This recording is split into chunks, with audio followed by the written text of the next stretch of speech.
You've definitely heard of the bystander effect, right? It's one of the most famous ideas in psychology. But what if I told you that the entire story it was built on, a story that literally shaped how we view human nature in a crisis, is pretty much a myth? Let's get into it. So picture this. It's 1964, and this wave of full-on moral panic is sweeping across America. It all started with a single crime story that blew up on the front page of the New York Times. And suddenly, everyone was saying the country had lost its way.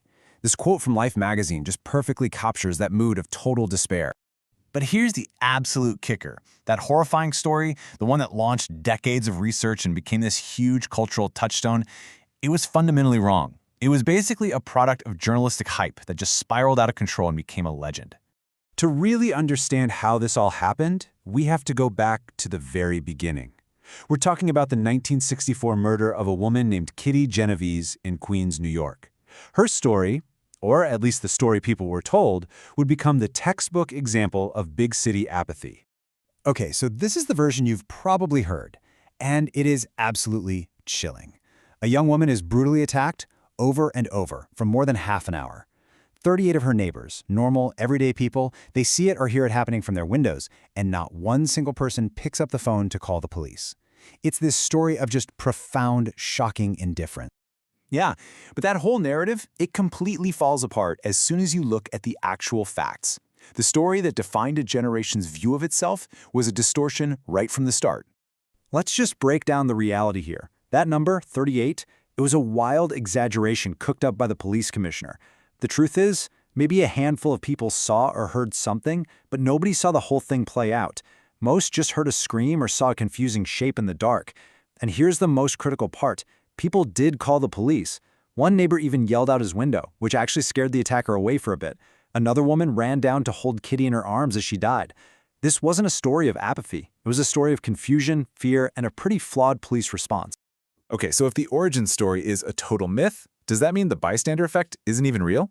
No, not at all. The phenomenon is very, very real, but the reasons we sometimes hesitate to act are way more complicated than just, not caring. So here's the core concept, right? Just having other people around can totally change how you react to an emergency. The more people there are, the less likely it is that any single one of them is going to step up and help. But why is that? Well, psychologists have figured out there are three main things that get in our way. First, there's diffusion of responsibility. That's that classic feeling of, hey, there are tons of people here, someone else will handle it. Then there's pluralistic ignorance. This is a big one. We look around to see how others are reacting. If nobody else is panicking, we think, oh, okay, I guess it's not a real emergency, even if our gut is screaming that something's wrong. And finally, there's evaluation apprehension, which is really just the powerful human fear of looking like an idiot if we overreact and get it wrong. But here's where the story takes a really interesting and honestly a much more optimistic turn. Because despite all those very real psychological hurdles, the data tells a completely different story. We are not a species of passive onlookers. In fact, most of the time, we actually do help. Turns out, context matters a lot. Take this classic experiment on the New York City subway. Researchers had an actor collapse in a subway car. When the actor seemed sick and was carrying a cane, people rushed to help him, an incredible 95% of the time. But when he appeared to be drunk, that number dropped to 50%. This shows we're not apathetic. We're making these split-second judgments about the situation, about whether it's safe to help, and about who deserves our help. Our relationship with the person in trouble is also a huge factor. One Australian study found that we're way more willing to intervene to help a friend than a colleague, and way more willing to help a colleague than a complete stranger. It makes sense, right?